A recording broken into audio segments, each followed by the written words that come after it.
शिव और सती की ये कथा किसी भगवान की नहीं है, बल्कि हमारे आपके जीवन की है। हमारे आपके जीवन के अंदर प्रतिपल हो रहे अंतर्द्वंद की और उसके समाधान की कथा है। जिसने इसे समझा, जीवन में उतारा, उसका संसार सुख, शांति और आनंद से शिवमय हो गया। क्योंकि वो परमात्मा ही सत्य है, शिव है और सबसे सुंदर, जो हमारे आपके चेतना में रहता है। शिव और शक्ति, प्रकृति और पुरुष के मिलन की अनुपलौकिक रात्रि, महाशिवरात्रि। स्त्री, पुरुष, निर्धन, धनवान, उत्तम, निम्न, समस्त भेद मिटाकर शिवोहम हो जाए। तो चले सत्य शिव और सुंदरमय शिव सती के आनंदमय संसार में। कैलाश पर शिव जी सती के साथ ध्यान में अपने प्रभु राम के अनुराग में ध्यान मग्न है। अति सुंदर, अनुपम, अलौकिक मेरे प्रभु की लीला। आपके इस अद्भुत छवि के दर्शन से मुझे अति परमानंद का अनुभव हो रहा है। इस दास का प्रणाम स्वीकार करो।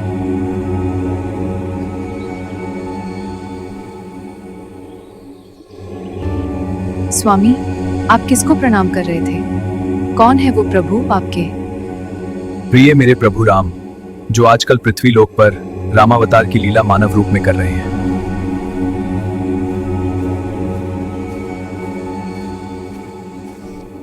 स्वामी, आपका सारा जगत वंदना करता है। आप जगत के ईश्वर हैं।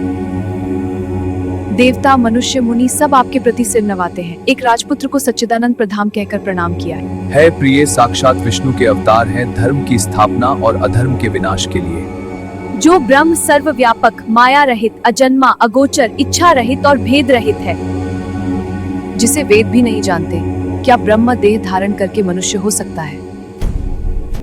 ज्ञान के भंडार और असुरों के शत्रु भगवान के अज्ञानी की तरह स्त्री को खोजेंगे। जब संदेह मन में उत्पन्न हो और विवेक शून्य हो जाए, तो पतन के मार्ग पर ले जाता है। इस तरह शिव जी भली भांति सती को समझाने का प्रयास किया, लेकिन सती का संदेह न मिट सका। ठीक है प्रिय, आप स्वयं प्रभु की परीक्षा ले सकती है, लेकिन अपने विवेक के अनुसार। देवी, संदेह करना उचित नहीं। एक बार पुनर्विचार कर लो, संदेह को मन से त्याग दो।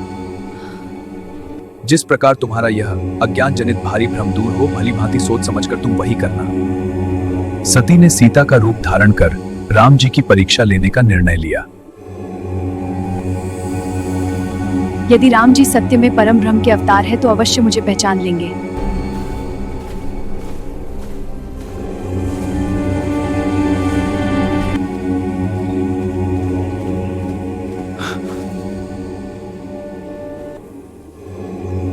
देवी, मैं दशरथ पुत्र राम, आप इस निन्वन में कैसे भ्रमण कर रही हैं? मेरे देवादिदेव महादेव आज आपके संग नहीं आए, कुशल तो है? मैंने स्वामी का कहना न मानकर अपने अज्ञान के कारण श्री रामचंद्र जी पर संदेह किया। अब जाकर मैं शिव जी को क्या उत्तर दूंगी?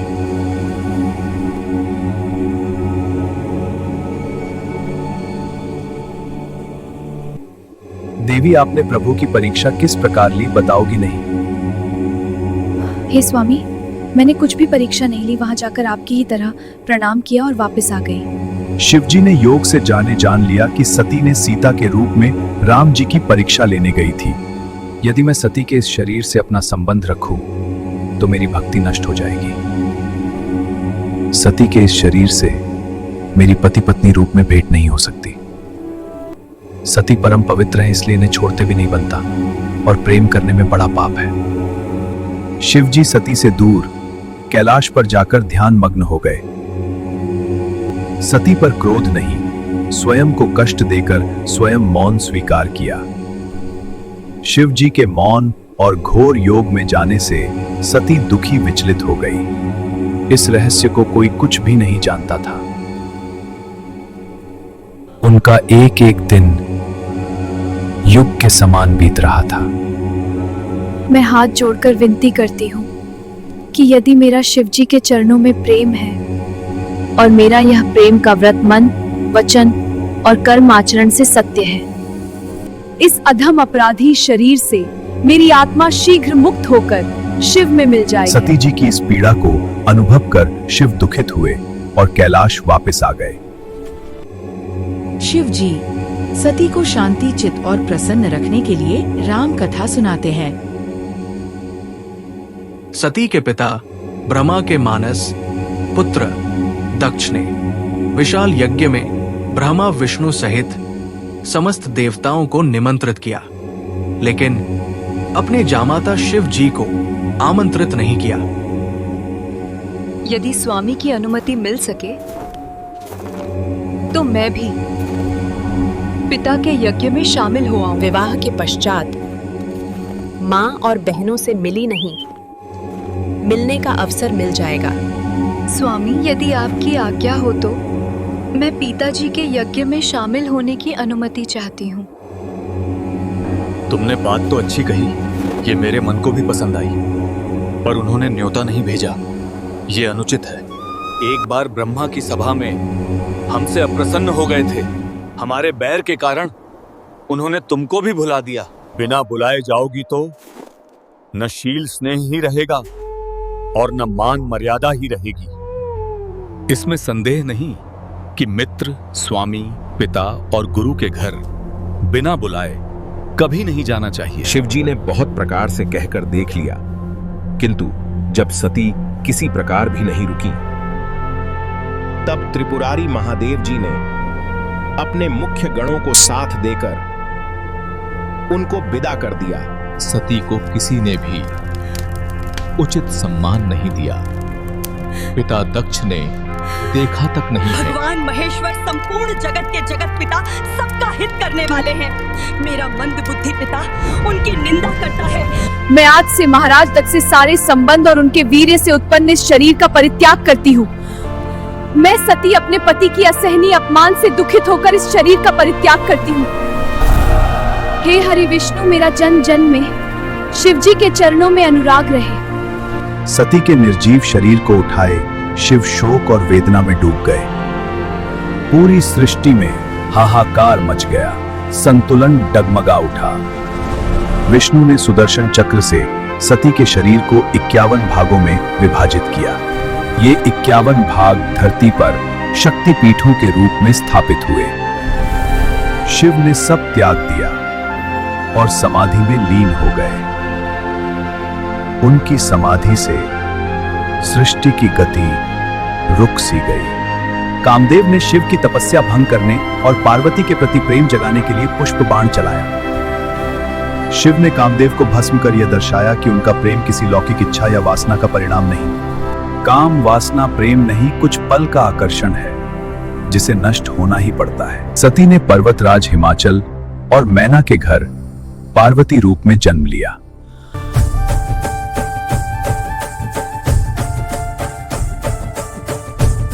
हे महादेव, मेरा यह छोटा बाल्य अवस्था में भी उनका मन केवल शिव में ही रमा था। चंदनम समर्पयामि प्रभु, यह चंदन जैसी शीतलता उसकी हमारे क्रिया में। में भक्ति का समर्पण झलकता था। पुष्पम समर्पयामि, ये पुष्प मेरी श्रद्धा की सुगंध लेकर आए हैं। बिल्व पत्रम समर्पयामि, इन बिल्व पत्रों में मेरी अटूट निष्ठा समर्पित है। दीपम समर्पयामि महादेव, मेरे जीवन का हर श्वास आपको समर्पित है। पार्वती का हृदय शिव के प्रेम और भक्ति में पूर्णतः समर्पित हो चुका था। पुत्री की शिव भक्ति देखकर माता पिता चिंता में पड़ गए। नारद ऋषि का राजा हिमांचल के महल में आगमन होता है। हे मुनि प्रणाम, आपका आगमन शुभ है। मेरी पुत्री के भविष्य के विषय में बताएं। प्रणाम ऋषिवर। हाँ ऋषिवर, शिवजी के प्रति पुत्री का अटूट भक्ति का क्या कारण है? उन्हें चिंता की कोई आवश्यकता नहीं रानी मैना, यह तो आपका सौभाग्य है। योगी जटाधारी, निष्काम, हृदयनंगा और अमंगल वेश वाला ऐसा पति इसको मिलेगा। ये मैं नहीं, पार्वती के हाथों की रेखाएं ऐसा बता रही हैं राजन। देवर्षि की वाणी झूठी न होगी, यह विचार कर हिमवान और मैना चिंता में डूब गए। हे नाथ, कहिए अब क्या उपाय किया जाए? शिव जी के साथ पार्वती जी का विवाह। मुनिवर, उस वैरागी शिव के साथ जिसका न कोई घर न परिवार। मेरी पुत्री आजीवन कुंवारी रहे, लेकिन शिव से विवाह नहीं करूंगी। माता पिता से यह सुनकर कि शिव से विवाह असंभव है, पार्वती चिंतित और दुखित हो जाती है। सखी, मैं शिव की हूँ, उनके अतिरिक्त किसी और के विषय में विचार करना भी पाप है। सुना है शिव को प्राप्त करना आसान नहीं। उसके लिए घोर तप करना पड़ता है। लेकिन तुम चिंता मत करो, मैं तुम्हारी सहायता करूंगी। अपनी सखी की सहायता से एक गुफा में शिवलिंग की स्थापना कर पार्वती ने घोर तपस्या की। ओम नमः शिवाय, ओम नमः शिवाय, ओम नमः शिवाय। पार्वती ने एक पैर पर खड़े होकर घोर तपस्या प्रारंभ की। ओम नमः शिवाय, ओम नमः शिवाय, ओम नमः शिवाय, ओम नमः शिवाय। प्रचंड गर्मी भी उनकी तपस्या को विचलित न कर सकी। भयंकर वर्षा और गर्जना में भी वह अडिग रहीं। ओम नमः शिवाय, ओम नमः शिवाय। कड़ाके की ठंड भी उनके संकल्प को डिगा न सकी। ओम नमः शिवाय।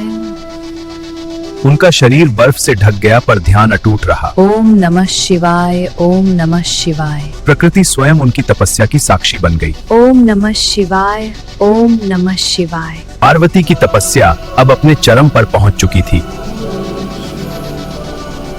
शिव ने पार्वती की दृढ़ता परखने हेतु सप्त ऋषियों को भेजा।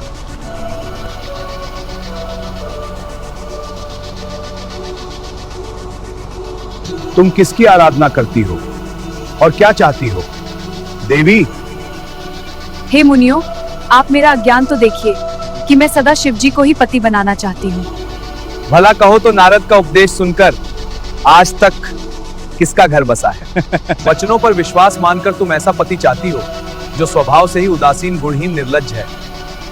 नर कपालों की माला, कुलहीन, बिना घर बार का, नंगा और शरीर पर सांपों को लपेटे रखने वाला है। शिव को कोई चिंता नहीं, भीख मांगकर खा लेते हैं। ऐसे स्वभाव से अकेले रहने वालों के घर स्त्रियां टिक सकती हैं? लक्ष्मी का स्वामी वैकुंठपुरी का रहने वाला है। हम ऐसे वर को लाकर तुमसे मिला देंगे। आपने यह सत्य ही कहा कि मेरा यह शरीर पर्वत से उत्पन्न हुआ है, इसलिए हट नहीं छूटेगा। शरीर भले ही छूट जाए, चाहे घर बसे या उजड़े, इससे मैं नहीं डरती। मेरा तो करोड़ जन्मों तक यही हट रहेगा। या तो शिव जी को वरूंगी, नहीं तो आजीवन कुमारी ही रहूंगी, चाहे स्वयं शिव जी 100 बार अस्वीकार करे मुझे। आप माया हैं और शिव जी भगवान हैं। आप दोनों समस्त जगत के माता पिता हैं। हे जगत जननी, हे भवानी, आपकी जय हो, जय हो। यह कहकर सप्त मुनि पार्वती जी के चरणों में सिर नवाकर चल दिए। पार्वती की तपस्या से प्रसन्न होकर स्वयं शिव प्रकट हुए। उधर राजा और रानी वन वन भटककर पुत्री पार्वती को खोज रहे थे। हजारों वर्षों की तपस्या ने पार्वती के शरीर को कमजोर कर दिया। माता मैना पुत्री की ऐसी दशा देखकर कांप उठी।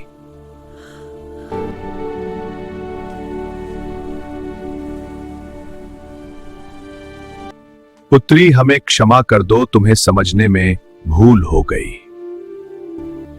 घर वापस चलो, तुम्हारा विवाह शिव जी से ही होगा, यह मेरा वचन है। हाँ बेटी, मुझे शिव जी जमाता के रूप में स्वीकार है।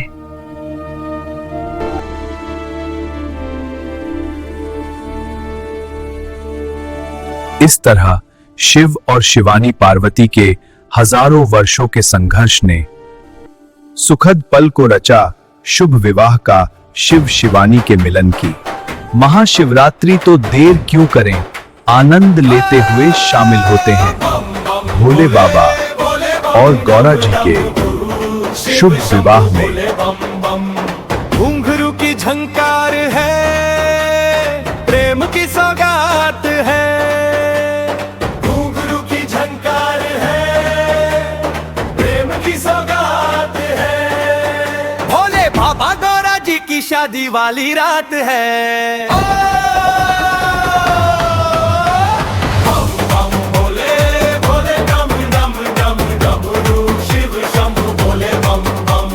चांद तारे जैसे सुंदर लगते हैं आकाश में, पार्वती शिव लगते सुंदर दोनों एक साथ में। फूल कलियां संग में खिलते जैसे एक ही बाग में, सजे हैं शिव जी, सजी है गौरा मैया उनके साथ में। शुभ दिन मंगल बेला शिवरात्रि वाली रात है।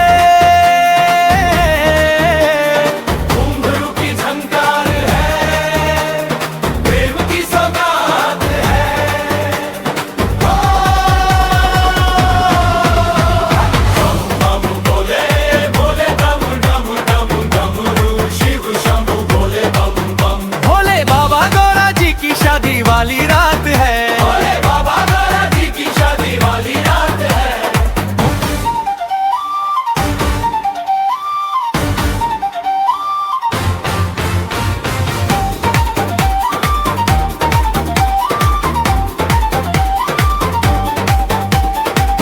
फूलों की माला लेके माँ आई शिव के सामने, जय माला कर शिव के संग में हाथ उनका थामने। 7 फेरे 7 रस में प्रेम डोर बांधने, अग्नि को आहुति देते साक्षी उनको मान के। डमरू संग शहनाई गूंजे ऐसी खुशी की बात है,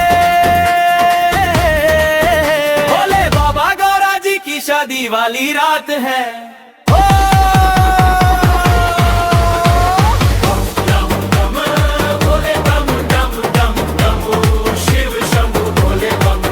भोले बाबा गौरा जी की शादी वाली रात है। फूलों की बरसात है मेहंदी वाले हाथ है, फूलों की बरसात है मेहंदी वाले हाथ है। भोले बाबा गौरा जी की शादी वाली रात है। बम बम भोले भोले बम डम डम डमरू शिव शंभु भोले बम बम। वर ये निराला है बड़ा मत वाला है, गले में जिसने पहनी नरमंडों की माला है। बम बम भोले बम बम भोले बम बम भोले भोले।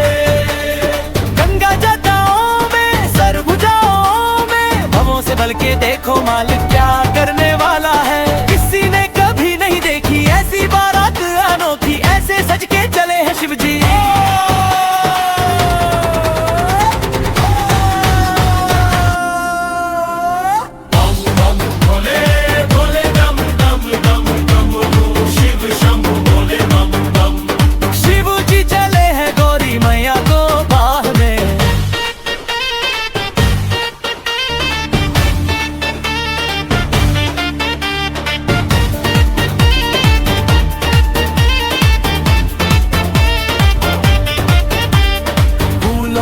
बरसात है मेहंदी वाले हाथ है, घुंघरू की झंकार है प्रेम की सौगात है।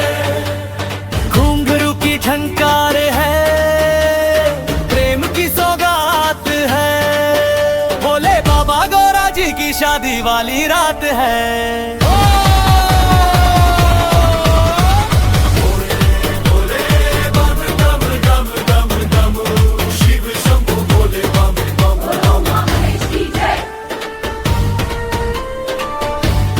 प्रिय भक्तों, आपको ये वीडियो कैसा लगा जरूर बताइएगा। चैनल को लाइक सब्सक्राइब करना ना भूलना। ज्यादा से ज्यादा लोगों को शेयर कर पुण्य के भागी बने। सत्यम शिवम सुंदरम।